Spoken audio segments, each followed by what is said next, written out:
ಎಲ್ಲಾ ನನ್ನ ಜ್ಯೋತಿಷ ಬಾಂಧವರಿಗೆ ನನ್ನ ನಮಸ್ಕಾರಗಳು.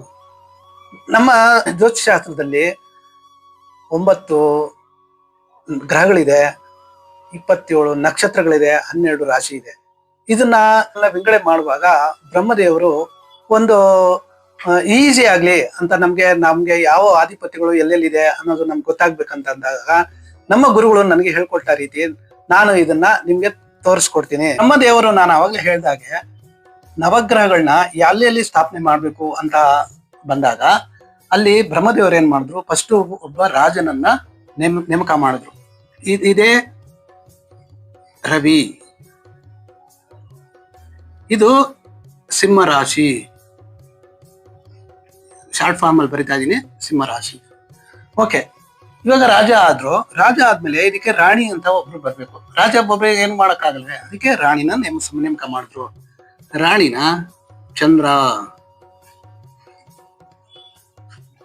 ಅಂತ ನೇಮಕ ಮಾಡಿದ್ರು. ಇದು ಕಟಕ ರಾಶಿ, ಕಟಕ. ಈ ರಾಜ ರಾಣಿ ಆದ್ಮೇಲೆ ಇವ್ರಿಗೆ ಒಬ್ರು ರಾಜ್ಕುಮಾರ ಇರ್ಬೇಕು. ಅದನ್ನ ಏನ್ ಮಾಡಿದ್ರು, ಬುಧನನ್ನ ನೇಮಕ ಮಾಡಿದ್ರು. ಸೊ ಅದೇ ರೀತಿ ಈ ರವಿಯ ಪಕ್ಕದಲ್ಲೂ ಬುಧನನ್ನ ನೇಮಕ ಮಾಡಿದ್ರು. ಇಷ್ಟ ಆಯ್ತು. ಈಗ ನಮ್ಗೆ ಈ ರಾಜ ರಾಣಿ ಆದ್ರೂ ಅವ್ರಿಗೆ ಒಬ್ಬ ಸಂತಾನ ಆಯ್ತು. ಇವಾಗ ಇದಕ್ಕೆಲ್ಲ ನಮ್ಗೆ ಒಂದು ಲಕ್ಷ್ಮಿ ಕೃಪೆ ಬೇಕು, ದುಡ್ಡು. ಅದಕ್ಕೆ ಏನ್ ಮಾಡಿದ್ರು, ಶುಕ್ರನನ್ನ ನೇಮಕ ಮಾಡಿದ್ರು. ಅದೇ ರೀತಿ ಇಲ್ಲಿ ರವಿಗೆ ಹೇಗೆ ಬಂತೋ ಹಾಗೆ ಚಂದ್ರನಿಗೆ ಹೇಗೆ ಬಂತೋ ಹಾಗೆ ರವಿಗೂ ಇಲ್ಲಿ ಶುಕ್ರನನ್ನ ನೇಮಕ ಮಾಡಿದ್ರು. ಸೊ ನಾನು ರವಿಯಿಂದಾನೇ ಬರಿಬೇಕು. ಓಕೆ, ರವಿಯಿಂದಾನೇ ಬರಿತೀನಿ. ನೆಕ್ಸ್ಟ್ ಇಷ್ಟ ಆಯ್ತಾ? ಇಷ್ಟ ಆದ್ಮೇಲೆ ಶುಕ್ರ ಆಯ್ತು, ದುಡ್ಡು ಬಂತು. ಸೊ ಇದಕ್ಕೆ ಅವಾಗಲೇ ಬರ್ದಿಲ್ಲ. ಇದು ಮಿಥುನ ರಾಶಿ, ಮಿಥುನ. ಓಕೆ, ನಂತರ ಶುಕ್ರ ಆಯ್ತು. ಇವಾಗ ದುಡ್ಡು ಕಾಸು ಲಕ್ಷ್ಮಿ ಎಲ್ಲ ಆಯ್ತು. ಇವಾಗ ಅದಕ್ಕೆಲ್ಲ ಒಬ್ಬ ಸೇನಾಧಿಪತಿ ಬೇಕು. ಸೇನಾಧಿಪತಿಗೆ ಏನ್ ಮಾಡಿದ್ರು, ಕುಜನನ್ನ ನೇಮಿಸಿದ್ರು. ಅದೇ ರೀತಿ ಈ ರವಿಯಿಂದನು ಕುಜನನ್ನ ನೇಮಿಸಿದ್ರು. ಇಷ್ಟ ಆದ್ಮೇಲೆ ಇವಾಗ ಇದಕ್ಕೆಲ್ಲ ಒಬ್ಬ ಧರ್ಮ ಪ್ರಚಾರಕ ಬೇಕು, ಧರ್ಮ ಗುರು ಬೇಕು. ಇದಕ್ಕೆ ಗುರು ಇಲ್ಲ ಅಂದ್ರೆ ಯಾವುದೇ ಒಂದು ಸತ್ಕಾರ್ಯ ನಡೆಯಕ್ಕೂ ಸಾಧ್ಯವಿಲ್ಲ. ಒಂದು ಒಳ್ಳೇದೇ ಆಗ್ಲಿ ಅಥವಾ ಏನಾದ್ರು ಕೆಟ್ಟ ನಡೀತಾ ಇದ್ರೆ ಅದನ್ನ ಧರ್ಮ ಪ್ರಚಾರಕ್ಕೋಸ್ಕರ, ಇದು ತಪ್ಪು ಇದು ಸರಿ ಅಂತ ಹೇಳೋದಕ್ಕೋಸ್ಕರ ಇಲ್ಲಿ ಗುರುವನ್ನ ನೇಮಿಸಿದ್ರು. ಅದೇ ತರ ಇಲ್ಲೂ ಗುರುವನ್ನ ನೇಮಿಸಿದ್ರು. ಇದಕ್ಕೆ ವೃಶ್ಚಿಕ ರಾಶಿ, ಇದಕ್ಕೆ ಮೇಷರಾಶಿ. ಇದಕ್ಕೆ ಇದೇ ತರ ಹಿಂಗ್ ಬಂದಾಗ ಇದು ಧನುರ್ ರಾಶಿ.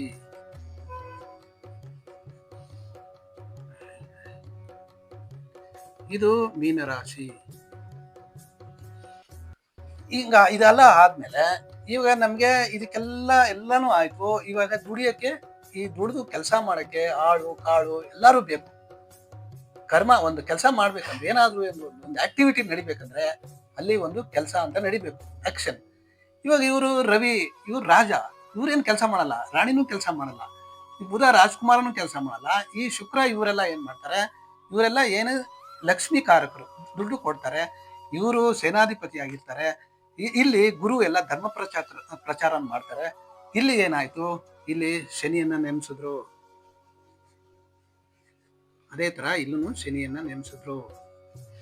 ಇದು ಬಂದು ಮಕರ ರಾಶಿ, ಇದು ಬಂದು ಕುಂಭರಾಶಿ.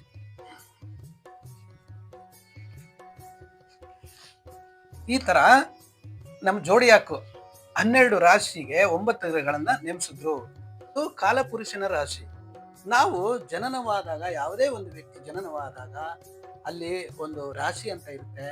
ಆ ರಾಶಿ ಸೂರ್ಯ ಯಾವ ದಿಕ್ಕಿನಲ್ಲಿ ಹೋಗ್ತಾ ಇರ್ತಾನೋ ಅದನ್ನೇ ಲಗ್ನ ಅಂತ ಕನ್ಸಿಡರ್ ಮಾಡಿದ್ರು.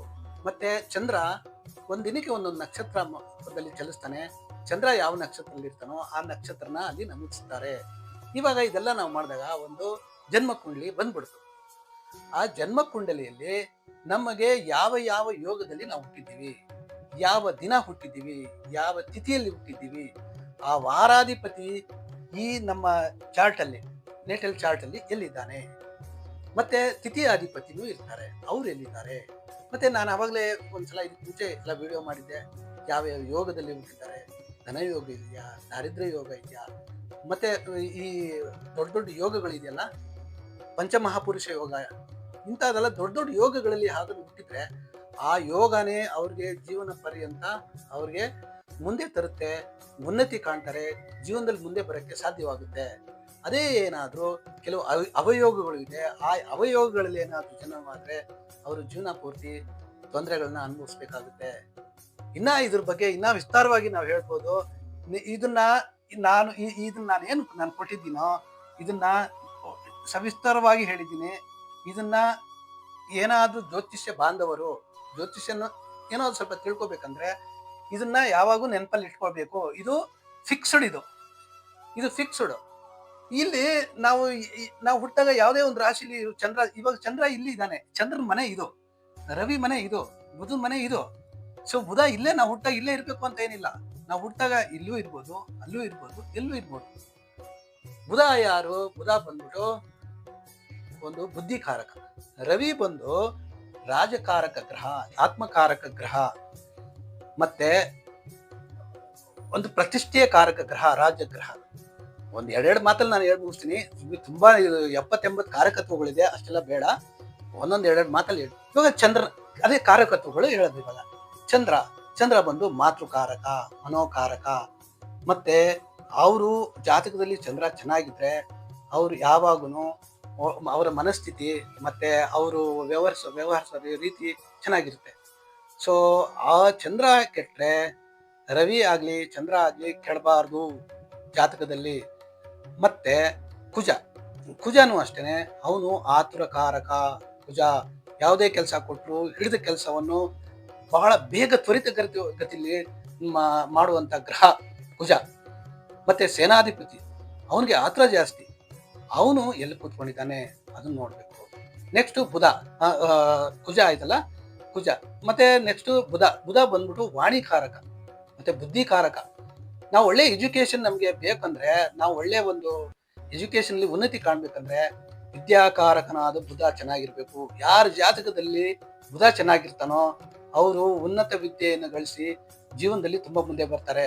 ಆದ್ರೆ ಇನ್ನೊಂದೇನಪ್ಪಾ ಅಂದ್ರೆ, ಇದರಲ್ಲಿ ಕೇಂದ್ರ ತ್ರಿಕೋಣ ಅಂತ ಇದೆ, ಆ ಕೇಂದ್ರ ತ್ರಿಕೋಣದಲ್ಲಿ ಇರಬೇಕು. ಬುಧ ಬಂದ್ಬಿಟ್ಟು ನಾವು ಯಾವುದೋ ಒಂದು ಲಗ್ನ ಇರ್ಬೋದು. ಸೊ ಆ ಲಗ್ನದಿಂದ 4, 7, 10ರಲ್ಲಿ ಬುಧ ಇರಬೇಕು.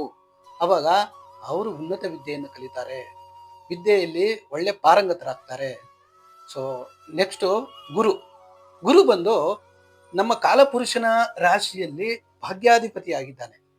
ಭಾಗ್ಯಾಧಿಪತಿ ಗುರು ಆಗಿ ಅವನು ಧರ್ಮಕಾರಕನಾಗಿ ಮತ್ತೆ ಸೆನ್ಸ್ ಆಫ್ ರೆಸ್ಪಾನ್ಸಿಬಿಲಿಟಿನೂ ಅವ್ರಿಗಿರುತ್ತೆ.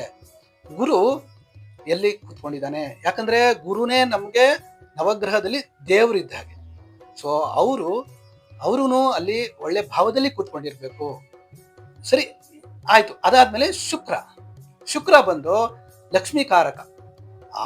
ಅವರು ಬಂದ್ಬಿಟ್ಟು ಚೆನ್ನಾಗಿ ಒಳ್ಳೆ ಸ್ಥಾನದಲ್ಲಿ ಕೂತ್ಕೊಂಡಿರ್ಬೇಕು, ನೀಚ ಸ್ಥಾನದಲ್ಲಿ ಇರಬಾರ್ದು. ನೀಚ ಸ್ಥಾನದಲ್ಲಿ ಇದ್ರು ಮತ್ತೆ ನೀಚ ಭಂಗ ಆಗಿರ್ಬೇಕು. ಈ ರೀತಿ ಒಟ್ಟಲ್ಲಿ ನೀಚ ಭಂಗ ರಾಜಯೋಗ ಅಂತಾನು ಒಂದಿದೆ. ಅದ್ರಲ್ಲಿ ಯಾವುದೇ ಗ್ರಹ ನೀಚ ಆದ್ರೂ ನಾವೇನ್ ಮಾಡ್ತೀವಿ, ಇದು ನೀಚ ಅಂತ ಹೇಳ್ಬಿಡ್ತೀವಿ. ಅದು ನೀಚ ಅಲ್ಲ. ನೀಚ ಭಂಗವಾಗುವಂತದ್ದು ಕೆಲವು ಕಂಡೀಷನ್ಸ್ ಇದೆ. ಆ ಕಂಡೀಷನ್ ಮೇಲೆ ನಾವು ಎಲ್ಲಾ ರವಿ ಚಂದ್ರನಿಂದ ಹಿಡಿದು ಶನಿಯವರೆಗೂ ಎಲ್ಲಾ ಗ್ರಹಗಳು ನೀಚ ಸ್ಥಾನದಲ್ಲೂ ಇರ್ಬೋದು, ಉಚ್ಚ ಸ್ಥಾನದಲ್ಲೂ ಇರ್ಬೋದು. ಮತ್ತೆ ನೀಚ ಸ್ಥಾನದಲ್ಲಿದ್ದಾಗ ನೀಚ ಭಂಗ ಆಗಿದೆ ಅಂತ ನೋಡ್ಬೇಕು. ಅದನ್ನ ನಾವು ಆದಷ್ಟು ಎಷ್ಟು ನಾವು ನೋಡಿ ನಾವು ವಿಶ್ಲೇಷಣೆ ಮಾಡ್ತೀವೋ ಅಷ್ಟು ನಮ್ಮ ಫಲಾದೇಶ ಚೆನ್ನಾಗಿ ಬರುತ್ತೆ. ಈ ರೀತಿ ನಾವು ಈ ಕೆಲವು ಜಾತಕದಲ್ಲಿ ಗುರು ನೀಚನಾಗಿರುವಂತದ್ದು, ರತನ್ ಟಾಟಾ ಅವರ ಜಾತಕದಲ್ಲೂ ಬಂದ್ಬಿಟ್ಟು ಗುರು ನೀಚನಾಗಿದ್ದಾನೆ. ಬರಾಕ್ ಒಬಾಮಾ ಜಾತಕದಲ್ಲಿ ಗುರು ನೀಚ ಆಗಿದ್ದಾನೆ. ಸೊ ನೀಚ ಆಗಿದ್ರು ಅದು ನೀಚ ಭಂಗ ಆಗಿದೆಯಾ ಅಂತ ನೋಡ್ಬೇಕು. ಇಲ್ಲ ಅಂದ್ರೆ ಅವರು ಆ ಉನ್ನತ ಸ್ಥಾನಕ್ಕೆ ಹೆಂಗ್ ಹೋಗಕ್ಕಾಗುತ್ತೆ? ಅವರು ಒಂದು ಧರ್ಮ ಕಾರ್ಯದಲ್ಲಿ ಹೋಗಕ್ಕೆ ಹೆಂಗಾಗುತ್ತೆ? ಅವರು ಒಂದು ರಾಜಕೀಯದಲ್ಲಿ ಒಂದು ಗಣ್ಯ ವ್ಯಕ್ತಿಯಾಗಿ ಮೇರೆಗೆ ಆಗೋದಿಲ್ಲ. ಆದ್ರಿಂದ ಶನಿ ಇವಾಗ ಶುಕ್ರ ಆಯ್ತು, ಶುಕ್ರನೂ ಆಯ್ತು, ಇವಾಗ ಶನಿನೂ ಅಷ್ಟೇ. ಶನಿ ಬಂದು ಕರ್ಮಕಾರಕ ಗ್ರಹ ಅಂತ ಹೇಳ್ತೀವಿ ನಾವು. ಆ ಕರ್ಮಕಾರ ಅವನು ಆ ಮಹಾತ್ಮರು ಒಳ್ಳೆ ಸ್ಥಾನದಲ್ಲಿ ಇರಬೇಕು. ಒಳ್ಳೆ ಸ್ಥಾನ ಅಂದ್ರೆ ಏನು, ಅದನ್ನು ಏನು ಕೇಂದ್ರ ತ್ರಿಕೋಣದಲ್ಲಿ ಕೇಂದ್ರದಲ್ಲಿ ಇರೋಕ್ಕಿಂತ ಕೋನದಲ್ಲಿ ಇದ್ರೆ ಒಳ್ಳೇದು. ಇನ್ನೊಂದು ಕೆಲವು ಜಾತಕದಲ್ಲಿ ಇದೆ, ನಮ್ಗೆ ಕೇಂದ್ರ ತ್ರಿಕೋಣಗಳು ಅಂತ ಇದೆ, ಅಲ್ಲಿ ಇದ್ದಾಗ ಅವರು ಅತ್ಯಂತ ಶುಭ ಫಲಗಳನ್ನು ಕೊಡ್ತಾರೆ. ಉಚ್ಚ ಸ್ಥಾನದಲ್ಲಿ ಇದ್ದಾಗ ಅಥವಾ ನೀಚ ಸ್ಥಾನದಲ್ಲಿ ಇದ್ರು, ನೀಚ ಭಂಗವಾಗಿದ್ರು ಓಕೆ, ಅವರು ಏನು ಒಳ್ಳೆ ಚೆನ್ನಾಗಿ ಕೊಡ್ತಾರೆ, ಒಳ್ಳೆ ಕರ್ಮ ಮಾಡ್ತಾರೆ. ಇನ್ನೊಂದು ಅವರ ಒಂದು ಸ್ವಭಾವ ಮತ್ತೆ ಒಂದು ಪ್ರಭಾವಗಳು ಎಲ್ಲಾ ಒಂದು ಗ್ರಹಗಳಿಗೂ ನಾನು ಹೇಳ್ತೀನಿ, ಎಲ್ಲಾ ಗ್ರಹಗಳಿಗೂ ನವಗ್ರಹಗಳಿಗೂ ಹಿಡಿದು ಸಪ್ತಗ್ರಹಗಳು ಬಂದ್ಬಿಟ್ಟು ರವಿಯಿಂದ ಶನಿವರೆಗೂ ಅವ್ರದ್ದೆಲ್ಲಾರ್ಗೂ ಒಂದೊಂದು ಸ್ವಭಾವಗಳಿದೆ. ಅವ್ರದ್ದೆಲ್ಲಾರ್ದು ಗ್ರಹಗಳ ಚಲನೆ ಇದೆ. ಆ ಚಲನೆಯ ಮುಖಾಂತರ ಅವರು ಒಂದೊಂದು ರಾಶಿಲಿ ಇಷ್ಟು ದಿನ ಅಂತ ಹೋಗ್ತಾರೆ. ಅಲ್ಲಿ ಅಲ್ಲಿ ಅದು ಬಂದು ಗೋಚಾರ. ನಾವು ಜನ್ಮ ಜಾತಕದಿಂದ ನಾವು ಗೋಚಾರವನ್ನು ನೋಡುವಾಗ ನಾವು ಗುರು ಎಲ್ಲಿ ಹೋಗ್ತಾ ಇದ್ದಾನೆ, ಮತ್ತೆ ನಮ್ಮ ಚಂದ್ರನಿಂದ ಗುರು ಎಲ್ಲಿ ಹೋಗ್ತಾ ಇದ್ದಾನೆ, ನಮ್ಮ ಚಂದ್ರನಿಂದ ರವಿ ಎಲ್ಲಿ ಹೋಗ್ತಾ ಇದ್ದಾನೆ, ಅದನ್ನ ನಾವು ನೋಡಿ ಪ್ರಿಡಿಕ್ಷನ್ ಮಾಡ್ಬೋದು. ಯಾಕಂದ್ರೆ ಆ ಗೋಚಾರ ಸ್ಥಿತಿನಲ್ಲೇನೆ ನಮ್ಗೆ ಎಲ್ಲಾ ಫಲಗಳು ಸ್ವಲ್ಪ ಕೆಲವು ನಮ್ಗೆ ಕಾಣಿಸುತ್ತೆ. ನಾವು ಜನ್ಮ ಜಾತಕದಲ್ಲೂ ಒಂದೊಂದ್ಸಲ ನಮ್ಗೆ ಧನವೃದ್ಧಿ ಆಗದೆ ಇರ್ಬೋದು, ಕೆಲಸನೂ ಆಗದೆ ಇರ್ಬೋದು, ದಶಮ ಸ್ಥಾನ ಚೆನ್ನಾಗಿರ್ಬೇಕು, ಯಾವುದೇ ಜಾತಕದಲ್ಲಿ ದಶಮ ಸ್ಥಾನ ಚೆನ್ನಾಗಿರ್ಬೇಕು, ಭಾಗ್ಯ ಸ್ಥಾನ ಚೆನ್ನಾಗಿರ್ಬೇಕು. ಈ ತರ ಎಲ್ಲ ಇದ್ದಾಗ ನಾವು ಉನ್ನತಿ ಕಾಣ್ತೀವಿ. ಜಾತಕದಲ್ಲಿ ಏನೇ ಒಂದಿಲ್ಲ ಅಂದ್ರೂ ಒಂದೇ ಒಂದು ಯೋಗ ಆದ್ರೂ ಇರ್ಬೇಕು. ಆ ಯೋಗ ಇದ್ದಾಗ ಮಾತ್ರ ನಮ್ಗೆ ಸಿದ್ಧಿಸುತ್ತದೆ. ನಾವು ನಮ್ಮ ಜಾತಕಕ್ಕೆ ಬೆಲೆ ಇರುತ್ತೆ. ಮತ್ತೆ ಆ ವ್ಯಕ್ತಿಯ ಸ್ವಭಾವಗಳು ಮತ್ತೆ ಆ ವ್ಯಕ್ತಿಯ ಕೆಲಸ ಕಾರ್ಯ ಆಗಲಿ, ಅವರು ನಡೆ ನುಡಿ ಆಗಲಿ ಎಲ್ಲವನ್ನು ಚೆನ್ನಾಗಿ ಇರುತ್ತೆ. ಇದಕ್ಕೆ ಈ ಜಾತಕವನ್ನು ವಿಶ್ಲೇಷಣೆ ಮಾಡೋದು ಅನೇಕ ರೀತಿಯಲ್ಲಿ ಮಾಡ್ತಾರೆ. ಕೆಲವು ಚಂದ್ರನಿಂದ ನೋಡ್ತಾರೆ, ಕೆಲವು ಲಗ್ನದಿಂದ ನೋಡ್ತಾರೆ. ಸೊ ಈ ರೀತಿ ನಾವು ನೋಡುವಾಗ ನಾವು ಅತ್ಯಂತ ಎಚ್ಚರಿಕೆಯಿಂದ ನೋಡ್ಬೇಕು. ಯಾವ ಗ್ರಹ ಯಾವ ನಕ್ಷತ್ರದಲ್ಲಿದ್ದಾನೆ, ಅವನು ಯಾವ ನಕ್ಷತ್ರದ ಯಾವ ಪಾದದಲ್ಲಿದ್ದಾನೆ, ಅದು ನವಾಂಶದಲ್ಲಿ ಎಲ್ಲಿ ಹೋಗಿದೆ, ಇದೆಲ್ಲ ನಾವು ನೋಡಿದಾಗ ನಾವು ಕರೆಕ್ಟಾಗಿ ಪ್ರಿಡಿಕ್ಷನ್ ಮಾಡೋಕ್ಕಾಗುತ್ತೆ. ಇದನ್ನ ಹೇಳೋದು ತುಂಬಾ ಇದೆ, ನಿಮ್ಗೆ ನಾ ಬೋರ್ ಹೊಡ್ಸಕ್ಕೆ ಇಷ್ಟಪಡಲ್ಲ. ನೆಕ್ಸ್ಟ್ ವಿಡಿಯೋದಲ್ಲಿ ಮತ್ತೆ ಮಾತಾಡೋಣ.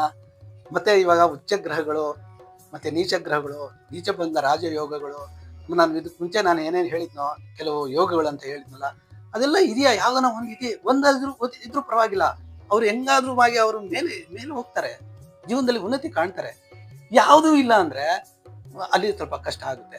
ಇಷ್ಟನ್ನ ಹೇಳಿ ನಾನು ಈ ವಿಡಿಯೋನ ವಿರಾಮ ಕೊಡ್ತಾ ಇದ್ದೀನಿ. ಎಲ್ಲರೂ ತಮ್ಮ ಆರೋಗ್ಯಗಳು ನೋಡ್ಕೊಳ್ಳಿ. ಜೈ ಶ್ರೀರಾಮ್.